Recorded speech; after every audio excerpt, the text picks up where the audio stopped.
Olá, eu, Paulo e Denis somos do campus de Ipojuca e participamos do grupo de pesquisa e extensão, análise e estudo das condições climáticas e de conforto nas salas de aulas e administrativas das escolas da rede pública do Ipojuca. Mas para saber as condições climáticas, necessariamente devemos saber onde estamos localizados.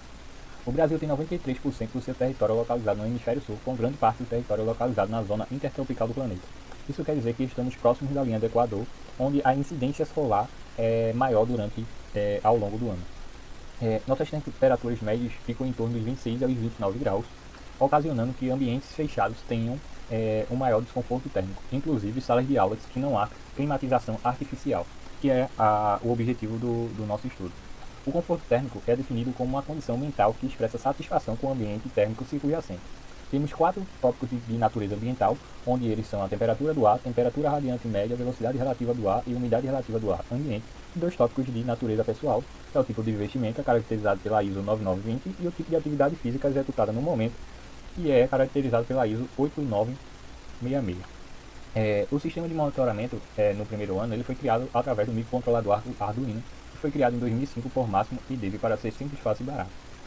Com eles, a gente conseguiu fazer um estudo e desenvolver a nossa análise ao longo do ano anterior.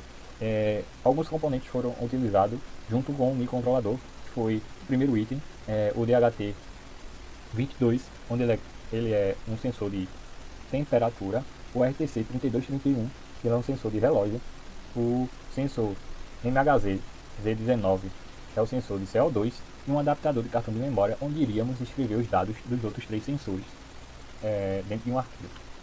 As ligações elétricas dos componentes ao microcontrolador e no meio a ligação final do nosso projeto. Na fase de teste e ambientes, enfrentamos alguns desafios do nosso sistema. Né? O primeiro foi o desafio da pandemia, né? Por conta da pandemia a gente não podia estar em ambientes escolares, que é o que seria o IF, a gente não poderia fazer reunião, mexer ao mesmo tempo, né, no mesmo sistema, então a gente tinha que fazer reuniões através de sistemas de videoconferência, e a dificuldade também da chegada dos componentes por conta da movimentação que estava parada. Né?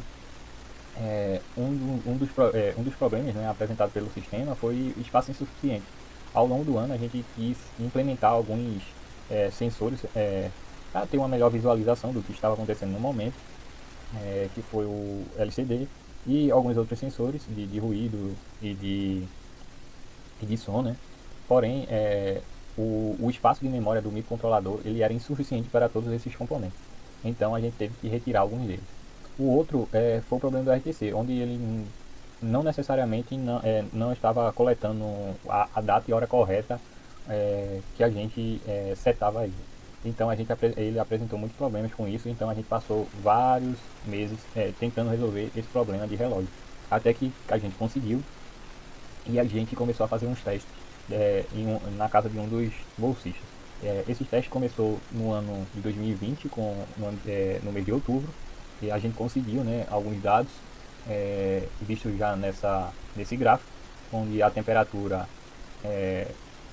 externa é a temperatura em laranja e a temperatura interna é a temperatura em azul. Você pode ver que há uma maior variabilidade na temperatura em laranja, já que é uma temperatura externa. Né? Ele estava fora da casa, enquanto a azul estava dentro do quarto de um cômodo fechado. Então a gente tem uma temperatura mais linear ao longo do tempo. A gente, no mês de novembro, com o afrouxamento, né, das medidas sociais, a gente, conversando com a administração da escola, conseguiu implementar os dados o sistema na escola. Né?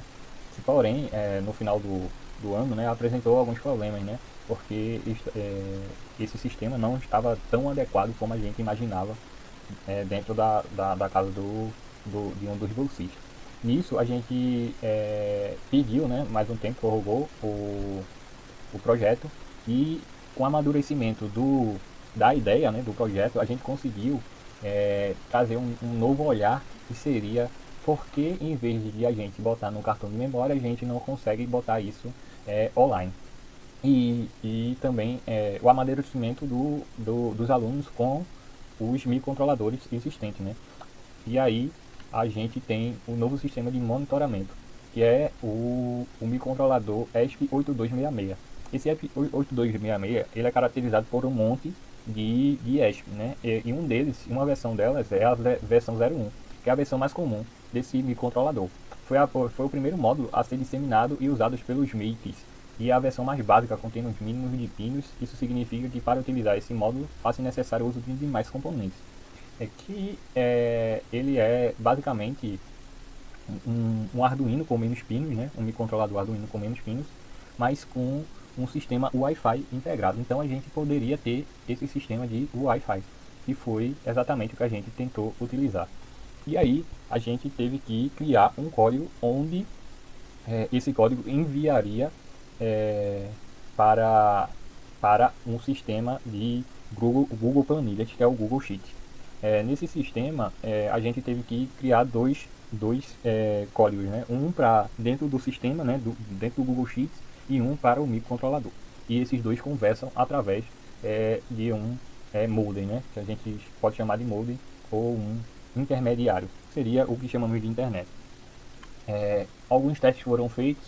Como pode ver, o primeiro sensor utilizado foi o sensor de temperatura, o DHT20, e aqui foram os primeiros dados que a gente conseguiu extrair da escola, isso dentro do Google Sheet.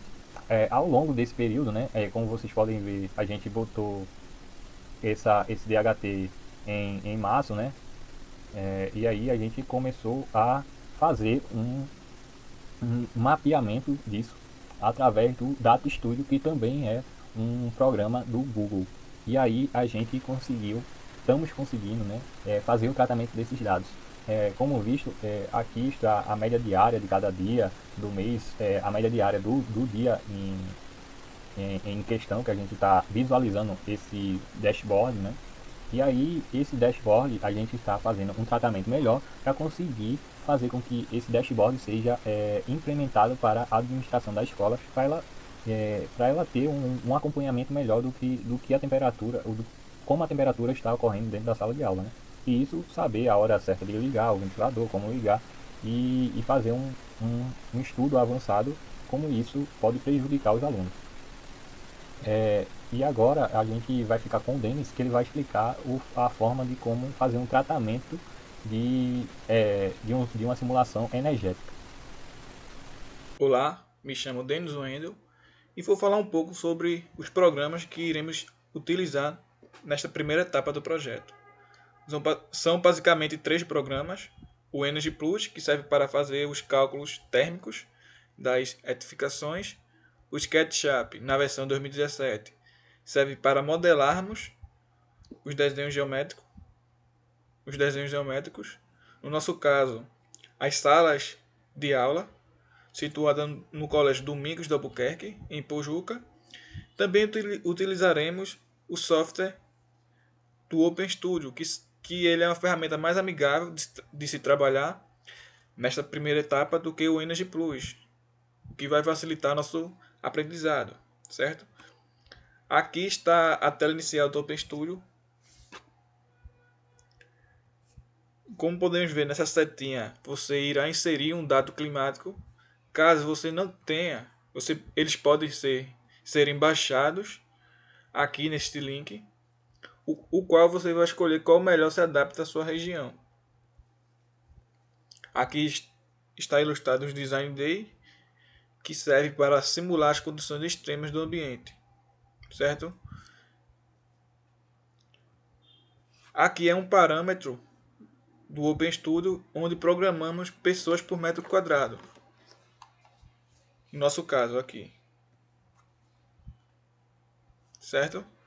Eu programei como se cada sala tivesse uma pessoa por metro quadrado. Seguindo adiante, está ilustrada aqui a imagem da sala de aula feita no SketchUp. Como vale salientar também que, como o OpenStudio não simula a ventilação natural, a simulação nessa primeira etapa do projeto foi considerada que o ambiente está completamente fechado, certo? Aqui está mostrando as variáveis de saída, é um processo muito importante da nossa simulação, pois é aqui onde a gente irá escolher os dados que a gente deseja visualizar, certo? Por exemplo, se eu quero visualizar a temperatura de saída, a temperatura ambiente, ou se eu quero visualizar a temperatura interna de uma determinada sala, certo? A umidade, o índice de CO2, isso tudo a gente programa aqui. Aqui, como vocês podem ver, nesta primeira etapa do projeto, foi idealizado 4 salas de aula, certo? E aqui, cada sala de aula tem uma cor específica, ou seja, está denominando que cada sala de aula tem a sua zona térmica, o que diferencia uma das outras nas nossas medições, certo? Tem vários aspectos que vão influenciar. Por exemplo, na temperatura pode influenciar as pessoas que estão naquele local, o mês que será avaliado, certo? O tempo de exposição que as pessoas ficam naquela sala de aula também é um dado muito interessante, pois tem salas que funcionam praticamente o dia todo, com alguns cursos extras à noite, certo? E aqui está ilustrando um gráfico da temperatura ambiente, certo? Anual. Vocês podem ver a temperatura mínima, as temperaturas mínimas registradas foi basicamente nesse período de junho, na metade de junho para o final de setembro, um pouco mais do final de setembro, certo? Ou seja, por que foram registradas essas temperaturas nesses meses? Se a gente levar em consideração as estações do ano, percebemos que nesse período de junho a setembro, até o finalzinho de setembro, equivale à estação do ano do inverno, ou seja, é a estação mais fria do ano. Já nas temperaturas maiores, vocês podem ver que foram acima de 32, um pouco mais que 32 graus, percebemos que a maior parte dessas temperaturas que a gente conseguiu medir foi entre os meses de janeiro a março, certo? E nos outros meses houve uma redução dessa temperatura. Por quê? Porque nos meses de janeiro até março é a estação do ano verão, ou seja, a estação mais quente do ano. Por isso que houve essa variação, certo? Aqui também está ilustrada a temperatura interna, no caso da sala 1, onde iremos monitorar, onde está o sistema de monitoramento, certo? Também podemos avaliar que também as menores temperaturas foram nos meses de junho a setembro, como podemos ver aqui, certo? Justamente por isso que eu lhe informei, entre outros aspectos, certo? A temperatura também foi acima de 33 graus nos meses de janeiro a março. Foram capturadas as maiores temperaturas.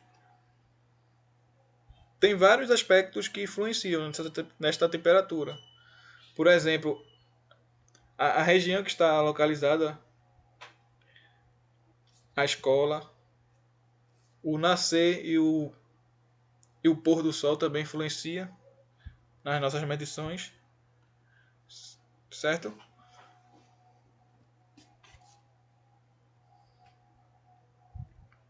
E algumas conclusões parciais que a gente conseguimos avaliar durante esta primeira etapa do projeto. Ou seja, a gente utilizou o OpenStudio justamente para facilitar esse aprendizado. E uma vez que o OpenStudio a gente não conseguiu simular um ambiente ventilado, a ventilação natural, a gente levou em consideração que o ambiente estava completamente fechado e que o número de pessoas era ideal, certo? Na segunda etapa utilizaremos o Energy Plus, justamente para quê? Para colocar as condições reais.